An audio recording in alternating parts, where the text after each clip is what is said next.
All right, good morning. All right, I'm Jonathan Katz. This is Amit Kapila. We're here to talk about the journey towards active replication in Postgres. And maybe just starting on this slide a little bit, what this means by journey. I mean, first off, I think we were able to, lure you all in here with some of those, popular marketing buzzwords around it. But the reason why we talk about it as a journey is that there is a lot of work that needs to go into place in order to get to this end goal. And there's many customer, or no, sorry, not customer, many user use cases that you find along the way around this. And a lot of it's just to step back and like look at like why do people want this? I mean, first off, active means a lot of things to many different people, and we'll talk about exactly what we're referring to here. But really, a lot of the power of this is unlocked through logical replication. I mean, with logical replication, it gives you the way to like get data in and out of Postgres in a variety of different ways. And what makes it like truly important is that it does make it simpler to do a lot of tasks, even though there is some complexity to it. Now, as we go through this presentation, we're going to talk about a lot of the recent innovations in logical replication and how it's ultimately enabling active. But in some ways, like Postgres is catching up. Like there's a lot of databases that already do this, and in some ways, it's all right. We got to do this right. We're gonna do it the Postgres way, but we got to make haste quickly. So that being said, we're gonna give a little bit of an overview of what Postgres replication is, just to like level set expectations. I know there's a lot of folks in this room who are very familiar with it, but I think this will help set up the story. We'll talk a little bit about use cases and particularly get to active. And granted, like active, we could probably spend at least like 2 hours just going through the different use cases and like what to do and what not to do. But we just want to like create like some level set expectations on that. Then Amit's gonna go into some of the recent advances and features in Postgres and talk a little bit about what's coming up in the next release or next couple of releases. And then really what's the ultimate roadmap to support active workloads from Postgres. So first, overview of replication. So what is replication? And in fact, like for those of you who don't know, my background is actually as an application developer. So when I was thinking about replication, like to me, it was like ultimately magic, but it does just come down to like copying data between systems. So again, app developer hat on, gee, I could just do like scp-r and I copy the data over and it's replicated and it's okay. And yes, like that is a form of replication. I copied the data over. But in a database system, there's a lot more work you need to do because, well, in a good database system, there's a lot more work you need to do because of ACID properties, making sure that you're keeping your transactions in the correct order based upon your isolation levels, making sure your transactions are stored. They're stored atomically. It's like all or nothing. They're durable. You want to make sure your data is actually written to disk when you say it's being written to disk. So there's a lot more work to do. And Postgres added replication back in the 9.0 release, which was a very big deal. And like looking back, I mean, this was probably close to 15 years ago now. And it did unlock new ways to move Postgres data between systems. Again, there were other ways to replicate it.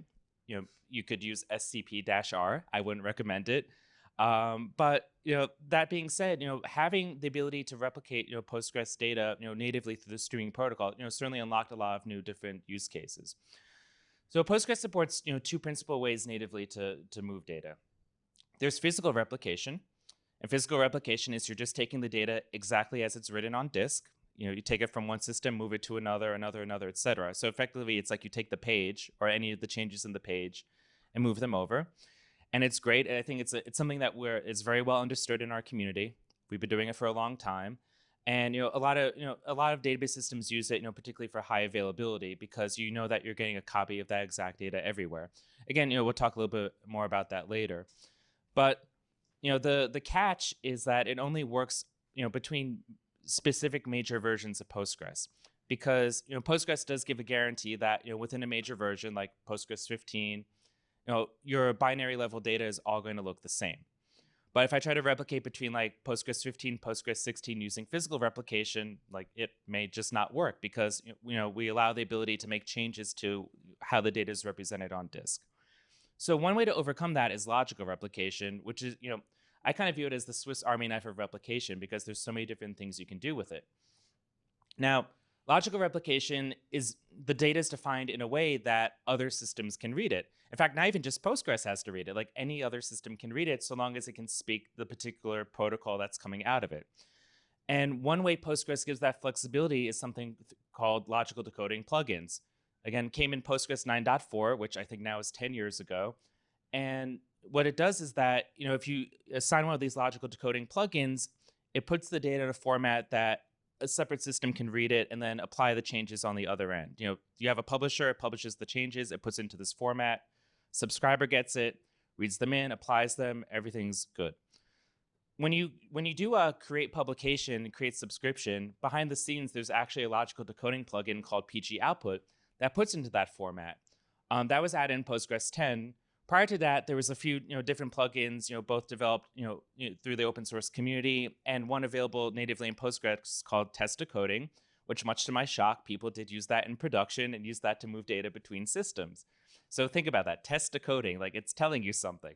It's for testing, but people have actually done it at some significant scale, and more power to them. But like one of the key points is that you can replicate between different systems. I can replicate from Postgres 10 to Postgres 15. I can replicate from Postgres 10 to like some random Python script that I have floating out on the internet, which I think might still being used today. So it's incredibly powerful, and it leads to like all different sorts of use cases. And when we think of when we think of replication in general, typically you think high availability, that I have my primary data here sitting out there accepting reads and writes, and then I have another instance somewhere on the internet that is getting an exact copy of those writes and is as close to up to date as possible. So for whatever reason that primary is unavailable, something happens, I can move all my traffic over and everything's good. Principal use case we think about, and that's going to drive a lot of the talk today. But there's all sorts of other cases out there. Like a lot of people like to load balance their read queries. It's pretty important. You have a lot of read traffic. You don't necessarily want to overload your primary at any given time. If you can offset that to some replicas that have copies of the data, perfectly acceptable. Change data capture. So change data capture is where I was alluding to running a random Python script somewhere on the internet where I had a bunch of changes going through my database, and I wanted to be able to replay them in a way where I could transform them. And to get more specific, I effectively had a overly engineered, incrementally refreshed materialized view. I had effectively a relational, well, I call it a relational cache, that's the incorrect term, but I had a calendar basically that was a fairly complex calendar, and I had to keep a lot of information up to date in it. And there were probably like 10 other relations driving it.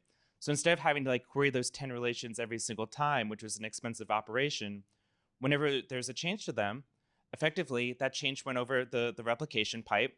I captured it in a different system, and then I updated like this very simple single relation with those changes.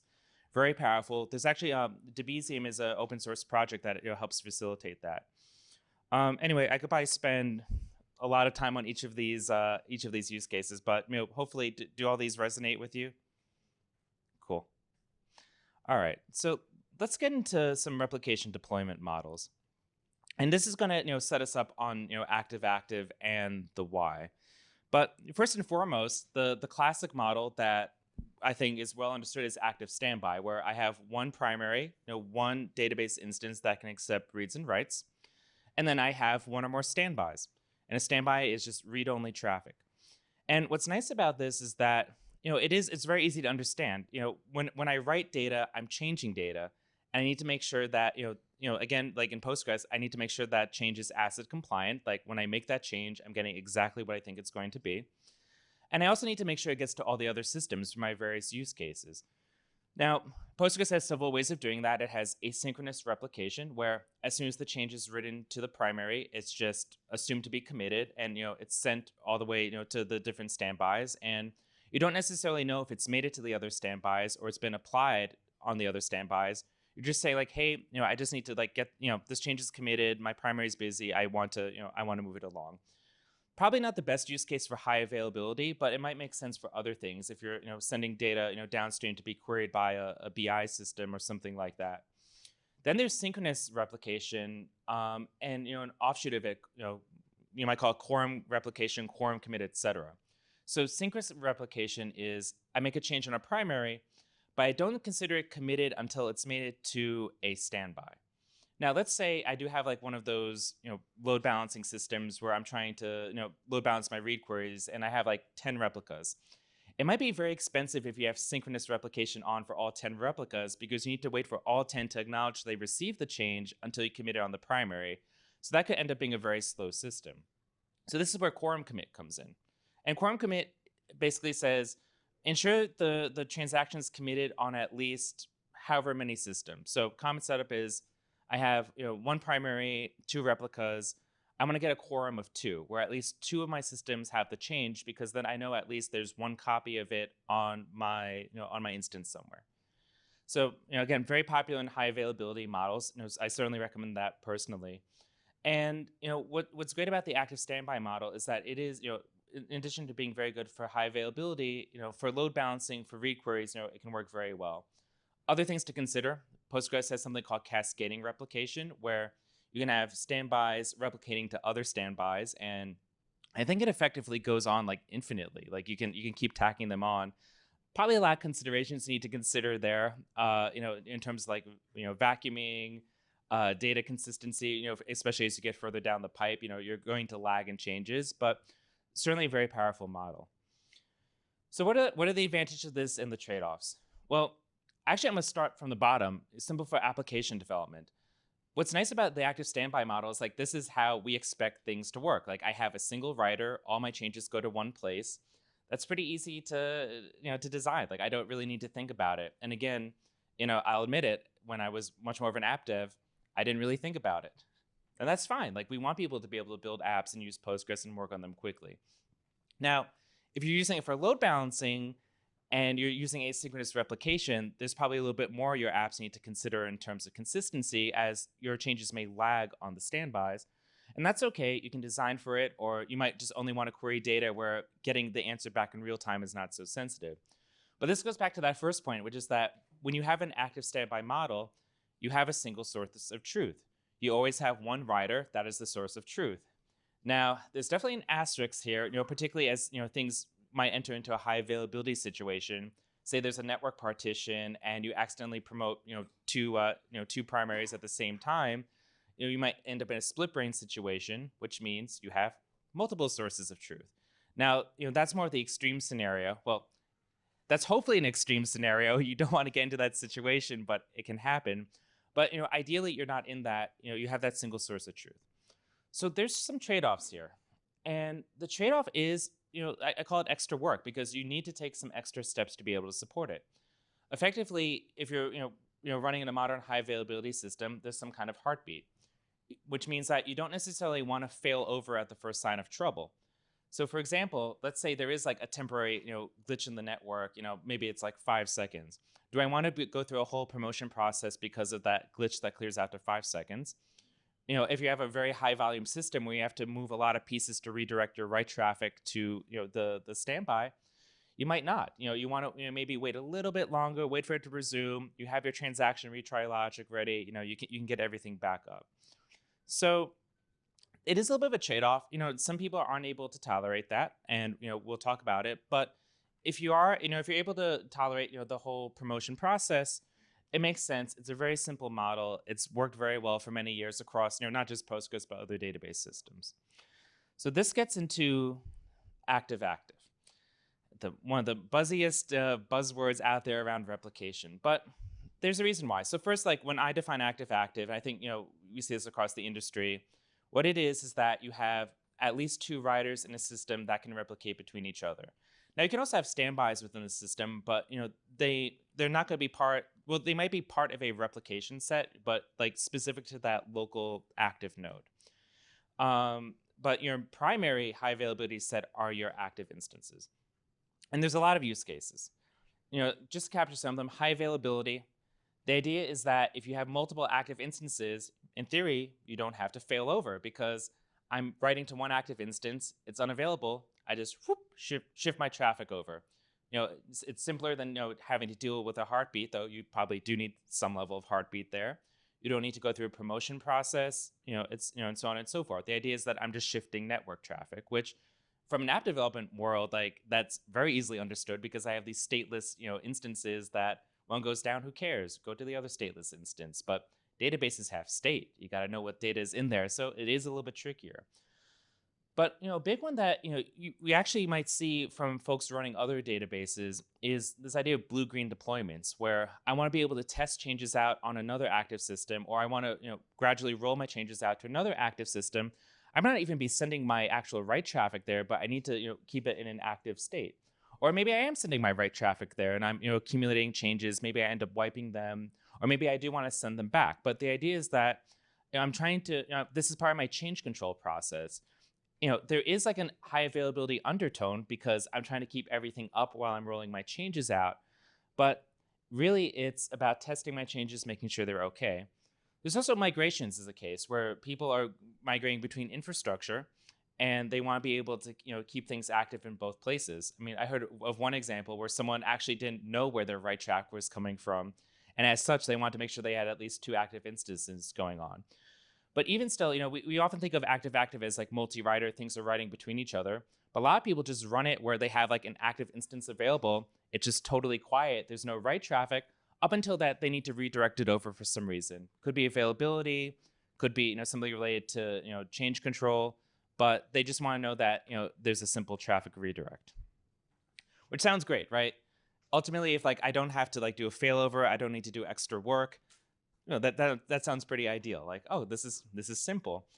But there's definitely trade-offs here. And like with active-active, there's like a lot more trade-offs than you might see with an active standby, when you're managing in these systems.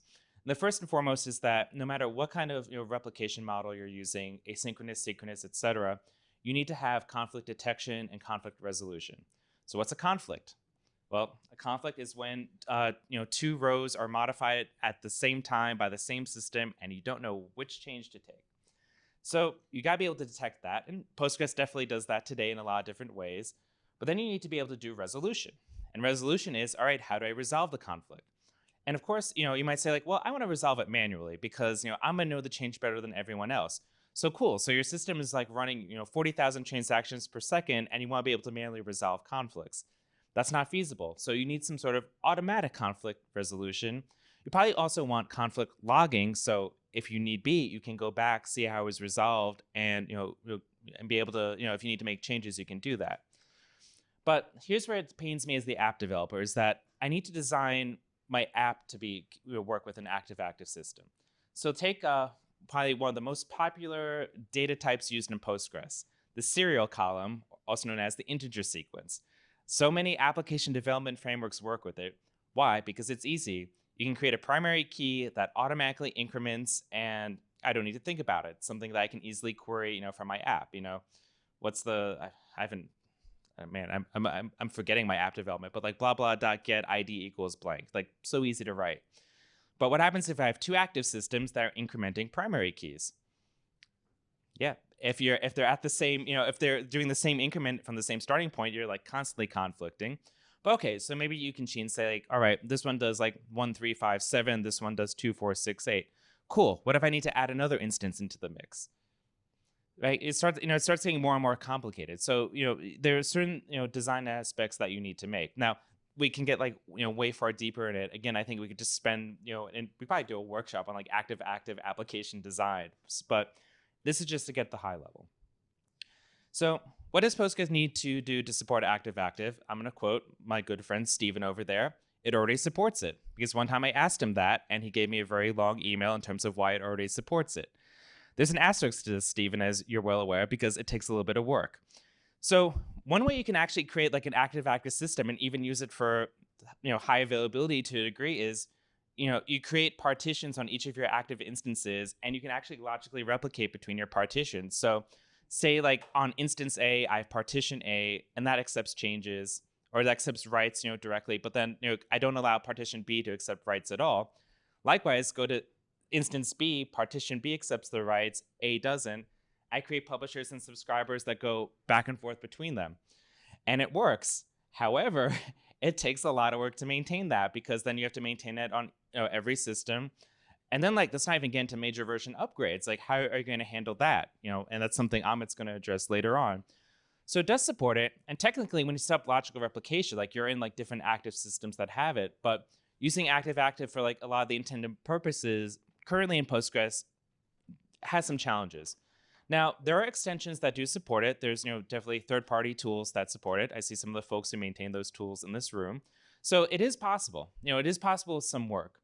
But, natively in Postgres, there's some challenges in setting it up.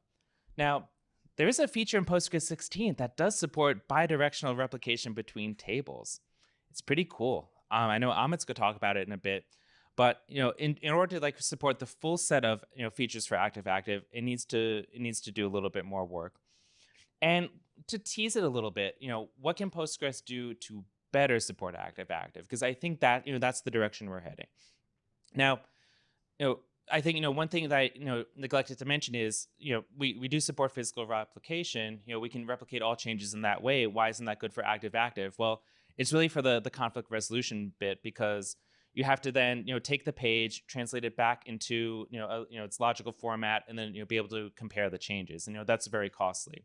Whereas if we're using logical replication, we already have everything in the logical format to do the appropriate comparison. So that's one reason why logical replication is at the heart of it. But what do we need to do to truly support it? One, we need to replicate everything. Currently, we replicate only DML. So we replicate updates, inserts, deletes, and truncates, and a couple of other things that around that. But we have to be able to replicate all commands, because if I'm using active-active for high availability, I need all my changes to be in all the different systems.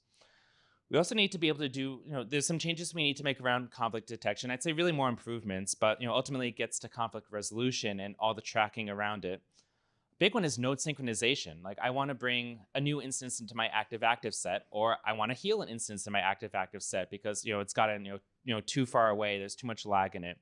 We need a way to be able to synchronize effectively all the changes between the instances. And also, like, I put this last one in parentheses. Two-phase commit transaction manager. So two-phase commit is when I start a transaction on one instance, I need to wait for it to complete on a separate instance before I can mark it as complete. Now, it actually be one or more instances. And the idea is that you have a distributed system, you can keep changes atomic across all of the instances. So Postgres already supports two-phase commit and logical replication. I think that was either version 14 or 15. I think you'll 15. But it doesn't support the transaction management aspect. You're basically on your own to support the transaction management. So let's say I start, I roll out a DDL change, I try to apply to 3 instances, and there's a network interruption, it doesn't complete. You're responsible for cleaning up that transaction. And if you don't clean up that transaction, it's the famous words, bad things can happen, because you have this floating transaction out there, and you don't know the state of it. So having an automatic transaction manager helps with that aspect. Now, as we talked about active-active, what's I hope is clear is that logical replication is really the heart of it. It's the distribution mechanism, it's the conflict detection resolution mechanism. It's really what's going to help drive Postgres to better support it. And I think there's all sorts of areas where we can improve upon it. So I'm just going to take over and talk a little bit about where we have been helping to improve logical replication over the past several releases, and what's going to be coming up. Thanks, Jonathan. So Jonathan has given us a view on active-active replication and overall what kind of topologies exist, what are the advantages of it. Now I will try to dig deep into how we are evolving logical replication in the native Postgres towards that direction. To that end, first I would like to share with you how logical replication or decoding has evolved till now. It started with 9.4, where logical decoding, the key infrastructure piece, has been introduced, where outside plugins can use it to perform logical replication. There we also introduced replication slots and replica identity, which are key parts for the overall replication system. Then with 9.5, we have introduced commit timestamps, which are primarily needed for conflict detection, but it stays as a key infrastructure piece, which we are going to use in future. Then we also have a replication progress tracking, which helps to build the logical replication solution. Then we have a generic wall messages for logical decoding for external tools to use it.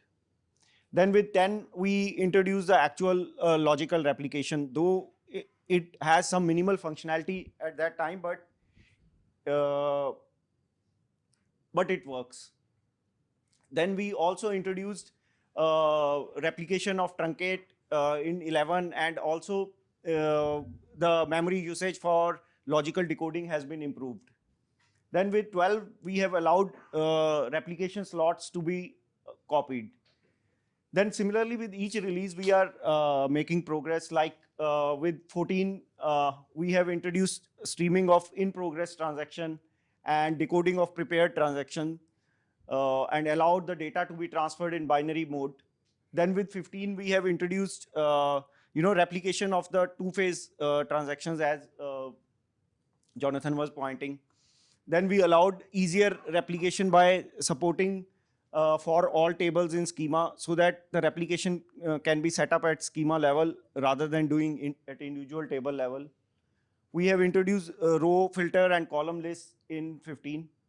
Then to ease the conflict management, we have introduced a skip command where if there is any conflict happened, so where if there is any conflict happened, user can manually skip that transaction. Then we also have a problem where if there is any error in the subscriber side during apply, it keeps on restarting. But we can use this feature, disable subscription on error, to disable the subscription on error, which helps us to fix the error and continue with the replication. So yeah, next I will talk about the key enhancements we have done in logical replication in 16. Though I have covered in much summarization in my yesterday's talk, I will go in deep little bit today.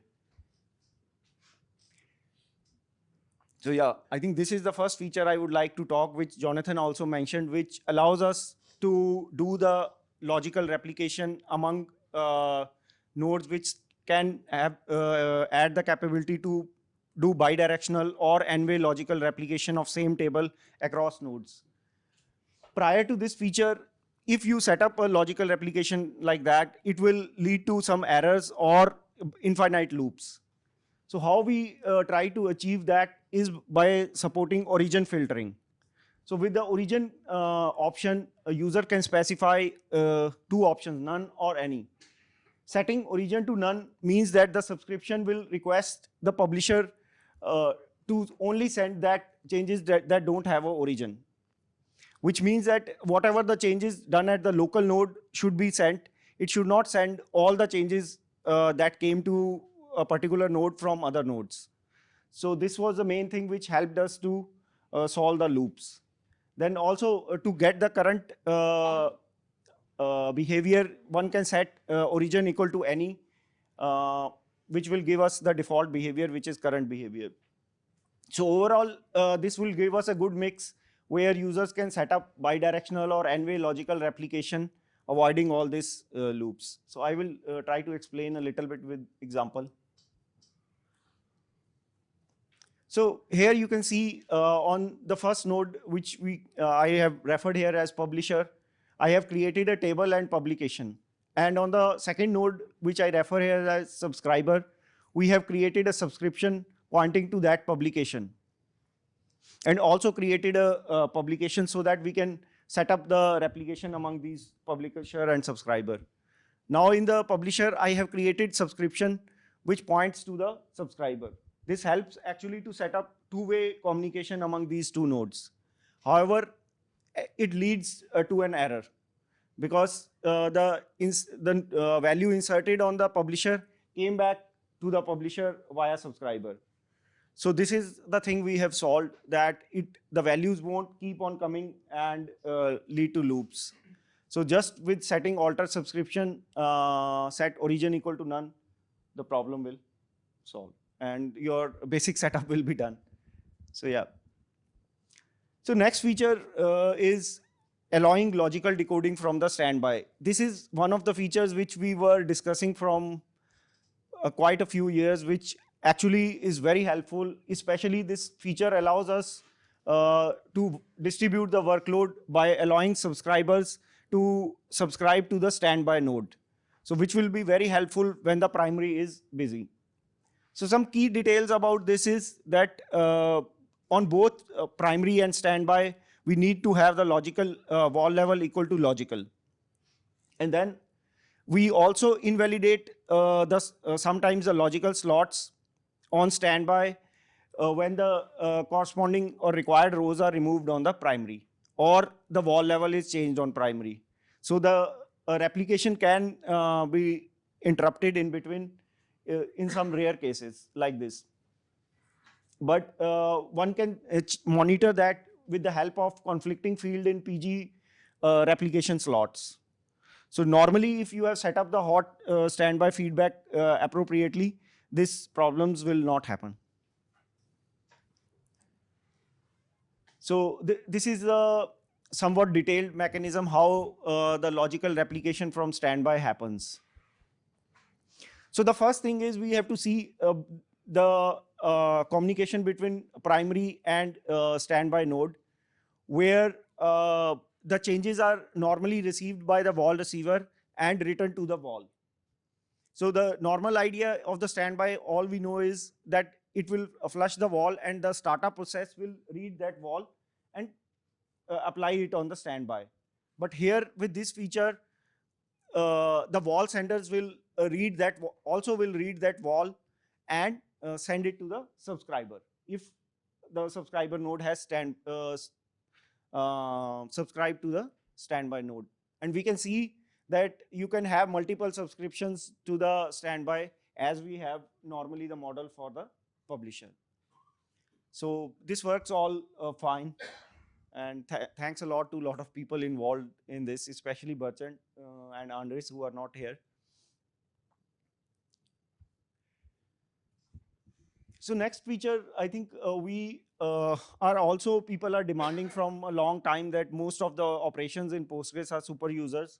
So here we allowed non-super users to create the subscriptions now. Mark sitting here has started this work in the last release, and somewhat Robert has progressed it further, and we have this now that non-super users can create subscriptions provided they have granted PG create subscription role. And also additionally, non-super users must have a create permissions on the database in which the subscription is to be created. By default, non-super users need the password authentication and need to specify the password. However, super users can set the facility like password required equal to false, such that non-super users that own the subscription doesn't need to specify password. So yeah. Another thing in the privileges section we have done is that instead of applying all the changes by the subscription owner, we allow the changes to be applied as a table owner. So this could be achieved by an option run as owner equal to false. But certain things needs to be taken care here, that subscription owner needs to be able to set role to each role that owns a table. Otherwise, a security restricted operation will be imposed. However, we can get the current functionality if users see any problem with this by keeping run as owner equal to true. This also means that any user who owns a table into which replication is happening can execute arbitrary code with the privileges of the super user owner, subscriber owner, sorry.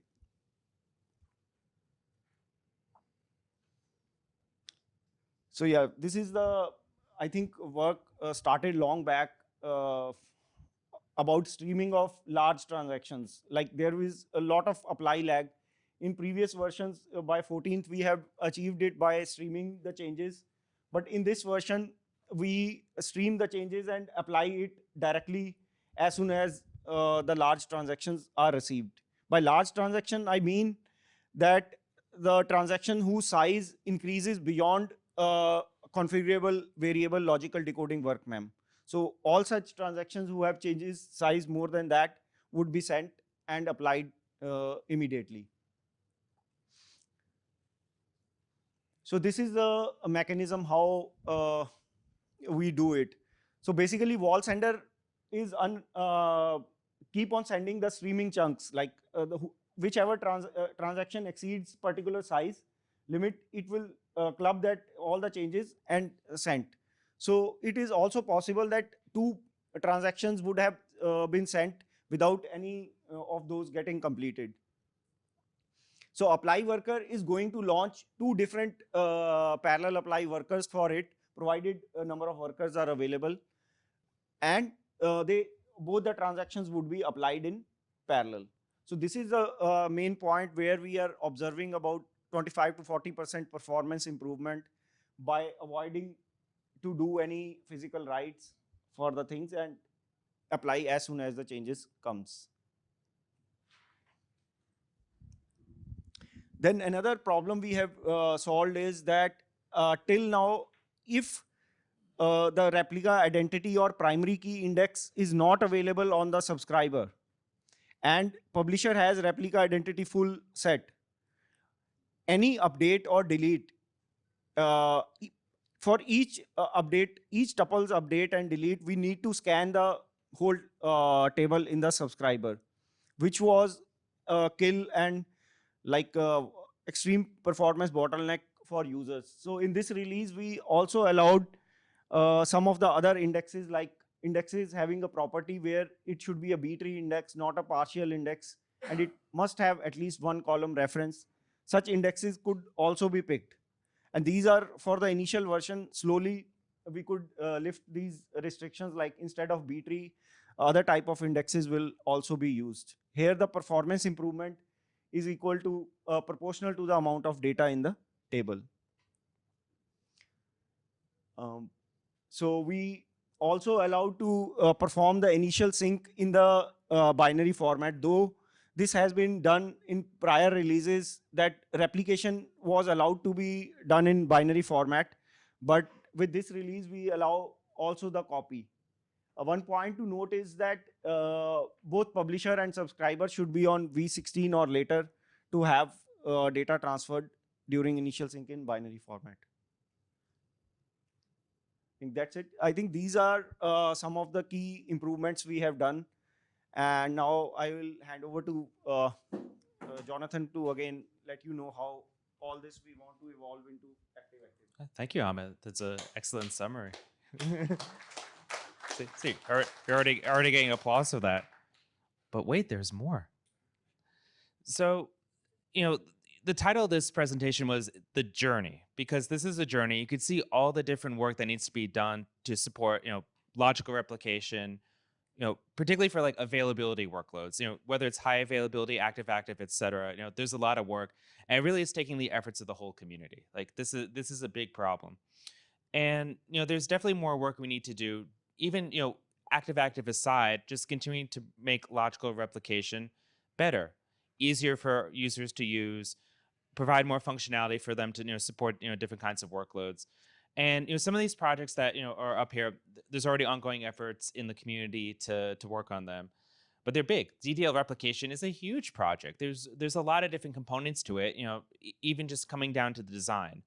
I believe there's a talk on those efforts yesterday that I know went like way deeper into the details. And likely there's gonna be an unconference session tomorrow if you vote for it that we'll discuss some of the challenges that we have with it and how we overcome them. But it's certainly a feature that's needed. Particularly the use case I think of are major version upgrades. In an online fashion where like you're on 16, you're trying to go to 17, and you really want to minimize the time of doing that. But other efforts like replication of sequences, again similar to the online major version upgrades. So that's a pretty important feature if you're using sequences. Being able to synchronize replication slots to allow failover. So effectively, that lets you use logical replication as part of your high availability process. But beyond that, it makes it possible when even if you're in an active standby model, that does help with that synchronization aspect, particularly if you're using that feature coming in Postgres 16, where you're streaming logical changes from your standby. Upgrade of logical replication nodes. So this is involved in the PG upgrade process where, what happens if you're trying to upgrade an instance in place and you have logical replication slots, how do you retain those slots and the information in them? Because right now you effectively have to drop the slots, run the PG upgrade, then re-enable the slots. So that's not an ideal user experience. We need to improve upon that. Reuse of table sync workers. That's performance optimization. If you're able to keep reusing workers that exist, you don't have to pay the startup cost. You're able to flush those changes down. And time delayed replication. I believe this already exists for physical replication, but the idea is that you delay having your changes applied on a subscriber for a variety of reasons. Maybe you want to catch that drop all tables command before it gets out there. That we don't have a drop all tables command, but truncate table, what have you. So again, like these all, while these also support active-active, these support many other use cases within logical replication. And if you want to look specifically, where can we get, where can we help support active-active? It's all of the above and then some. Being able to replicate all commands, being able to better handle conflicts, being able to handle node synchronization. The example of I'm trying to bring up a new node, I need to initialize it, get all the changes in, or hey, like this node was unavailable for a bit, I need to resync it. What does that mean? Am I like trying to replay like 1 terabyte of changes that occurred, or like do I need to do a full resync or what have you? And there's performance. And the reason I want to emphasize performance is that of course we always want to perform better, be faster, write code faster. But really it's some of the workloads that people want to run Postgres on. You hear like the number of transactions per second they're pushing through it. Oh, and then they want to make sure it's active-active. Because by the way, if they're using active-active replication already today, it's probably their most critical workload they're running that's responsible for a large chunk of their revenue. So if they want to move that to Postgres, like I have a lot of empathy for that. I mean, first, it's awesome, but also it means like that's kind of scary. Like, they're willing to bet effectively, their business on Postgres. We should be able to make sure we can support it. And, again, it's like kind of supporting all of the above. So active-active, it's definitely, it's not for everyone. Like, I'm not going to recommend it for every single use case. I think there's subsets of use cases that make sense for, a lot of people. And it's some of the features in it will help them, particularly, version upgrades, so on and so forth. To use it for high availability, it is certainly challenging. Like, you need to take special precautions with it. But when you look at, in terms of like, in my community advocacy role, I talk about user acquisition versus user retention. Active-active is kind of both, because for our users who are now really running like these like high performant, very critical workloads, their downtime requirements are shrinking. Like, they need to make sure they stay up. So we do need something like this to help support it. And likewise, it's user acquisition. Like, there's still people running these workloads on other databases that want to go to Postgres. Like, they specifically are like, we want to move to Postgres, but like we need to make sure we can meet our downtime requirements. The most, like, one of the biggest ones I heard is, I talked to someone who can't be down for more than 1 second. And again, that sounds wild. Like, of course, whenever I hear that, I always start asking questions like, is that true? And I talked to them and they told me which of their workloads it is. And I'm like, oh yeah, you can't be down. Like that's like how many like gazillions of dollars is, involved in that. So, again, it's like the idea of, being able to give them the option. And at the end of the day, like, how many people might be using active-active? If it's a very large company, it's probably like a very tiny fraction of their workloads, but it is those workloads that are, very sensitive to it. So maybe to conclude, like I said, it's a journey, and like it's really like us working together to support, and it's the community. Like, a lot of the features we do. I definitely say, I do want to thank Amit, personally. Like, I've been working with Amit, very closely on this for like the past, almost year now, and it's definitely been awesome to like see all the work that he's doing, his team is doing, and all the others who've been involved with it, because this is what I love about the Postgres community, that even if there are commercial interests behind getting features in, there's a shared common goal. Like, this is something that benefits everyone. So by working together and collaborating on it, we can move farther faster, to use the adage. But with that, I guess we're about at time. So thank you, Amit, and happy to take some questions.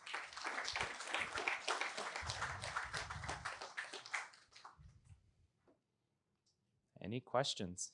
Or is this so crystal clear what we have to do? It's easy. It's obvious. It is obvious. What? Well, I'm waiting for your patch, Vic. Where's the patch? Right? Well, if there are no other questions, you can have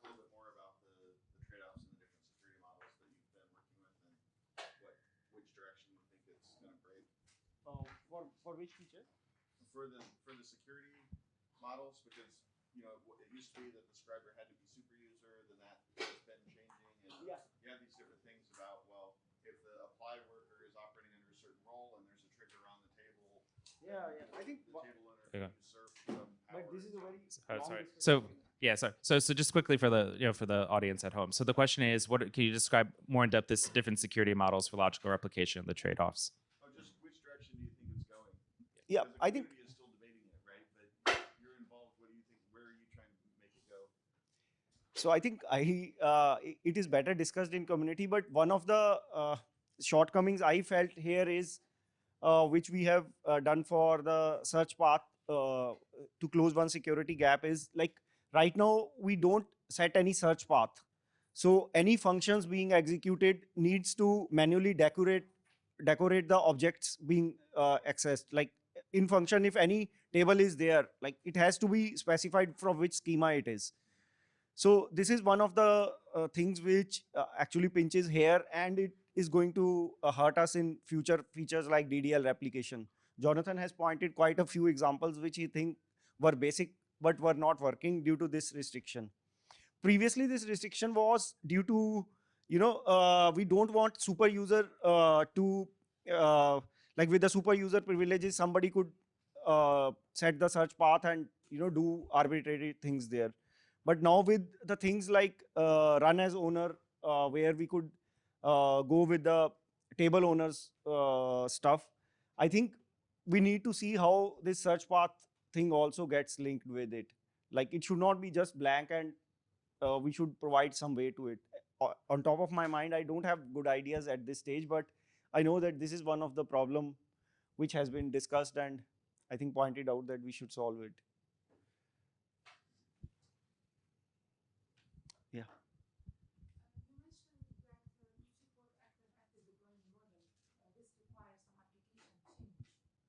What type of application change is needed to support active deployment?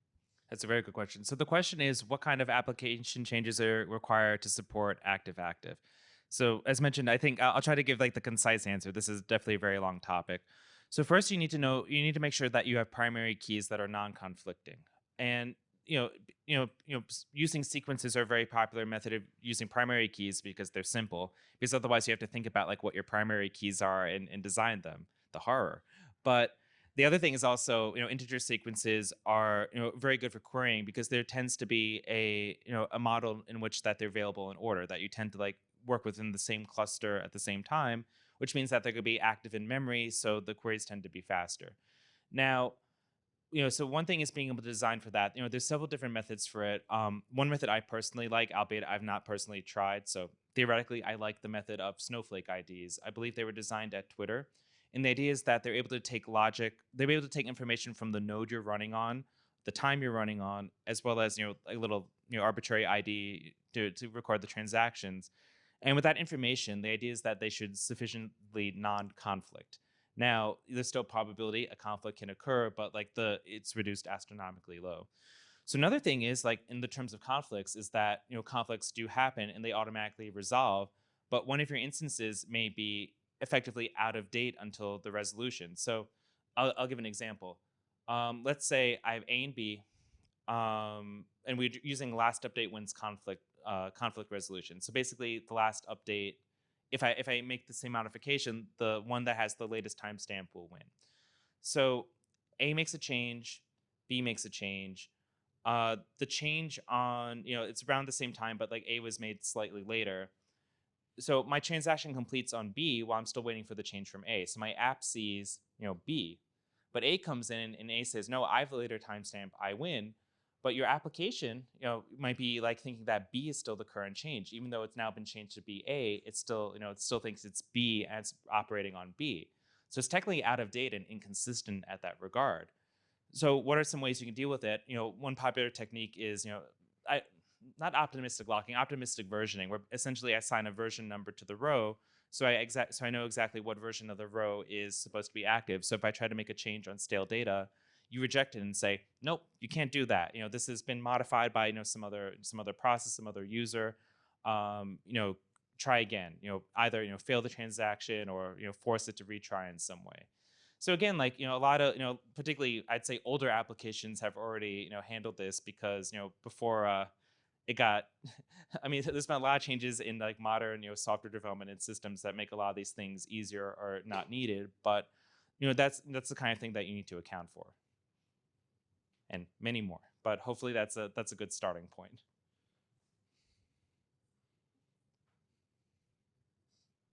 Noah. So you showed a pretty big menu of areas that could use help for logical replication. Let's say I want to help, but no one of them jumps out to me, and I don't really know where to start. What advice do you give to me to something that's sort of practical way to start? So the question is, I see a lot of awesome things to work on in logical replication, but I don't know where to start. What advice would you give me on where to start? Actually, I'll let you start with that one, and then I'll go with, because I'm gonna just say Noah, just do it. Come on. Yeah, I think to start with is we can start collaborating on seeing where your help is needed for some of the tough problems we are solving. For example, like I have started to communicate with you on DDL application in our dev meeting. So I think the bigger problem at this stage, which we want to solve together along with Jonathan and others, is DDL replication. If you can help us providing your thoughts in that, probably I can summarize it. We already have a wiki page now where we have initial information. I don't know whether that interests you or not, but we can definitely speak about that. Just Thank to add you. to that, I'd probably say, if you want to look at priorities, so again, in my humble opinion, priorities, replicating just all the commands that we can, because as soon as we're doing that, we're able to handle online major version upgrades in a far simpler way. Certain, some of the data moving cases between systems, and high availability to a degree. Once you get to active with replicating DDL, you have a whole other set of problems. But if you're truly just like writing to one instance and like keeping one available for high availability purposes to just redirect, those problems become much less acute, albeit they're still there. But I think replicating commands, replicating sequences, ensuring we can replicate as many objects as possible, I'd say that's the priority, because then moving data around becomes far simpler.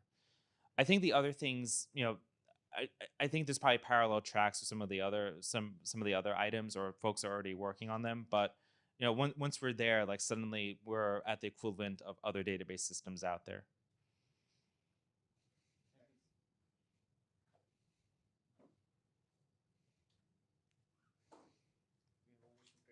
Yeah. Oh, I think we're between us and lunch or another talk.